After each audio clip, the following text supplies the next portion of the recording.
ভারতেই আছে আওয়ামী লীগের পলাতকরা, একথা ফাঁস করেছেন পশ্চিমবঙ্গের মুখ্যমন্ত্রী মমতা বন্দ্যোপাধ্যায় নিজেই। এক বক্তৃতায় তিনি বলেই দিলেন, দিল্লির ছত্রছায়ায় চলছে গেম। বহুদিন ধরেই প্রশ্ন ছিল, বাংলাদেশের ক্ষমতাচ্যুত শাসক দল আওয়ামী লীগের সাবেক মন্ত্রী এমপিরা ঠিক কোথায়। এবার নিজ মুখে মমতা ফাঁস করে দিলেন তাদের অবস্থানের কথা। তিনি বলেন, কলকাতাতেই আছেন আওয়ামী লীগের নেতারা, তাও আবার ভারত সরকারের সরাসরি আশ্রয়ে। বৃহস্পতিবার কলকাতার নিউ টাউনে সরকারি আবাসন প্রকল্পের উদ্বোধন অনুষ্ঠানে মমতা হঠাৎ করেই করে বসেন এমন মন্তব্য। এরপর এটি মুহূর্তেই ছড়িয়ে পড়ে সামাজিক যোগাযোগ মাধ্যমে। তিনি বলেন, ভারত সরকার তো আমাদের অতিথি হিসেবে এখানে কয়েকজনকে রেখেছেন।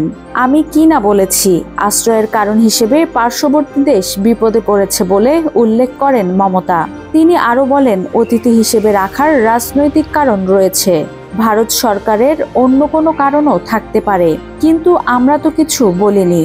সরাসরি এখানে আওয়ামী লীগের নাম না নিলেও মমতা কাদের কথা বোঝাতে চেয়েছেন তা বুঝতে বাকি নেই কারো। গত বছরের 5ই আগস্টের পর থেকেই পলাতক আওয়ামী লীগ নেতারা। এর মধ্যে সাবেক প্রধানমন্ত্রী শেখ হাসিনা নয়াদিল্লিতে আছেন। অন্য আওয়ামী লীগ নেতারাও কলকাতা ও নয়াদিল্লিতে আছেন বলে শোনা যাচ্ছে। এতদিন বিষয়টি নিয়ে গুঞ্জন থাকলেও এবার মমতার মুখ থেকেই পাওয়া গেল কনফার্মেশন।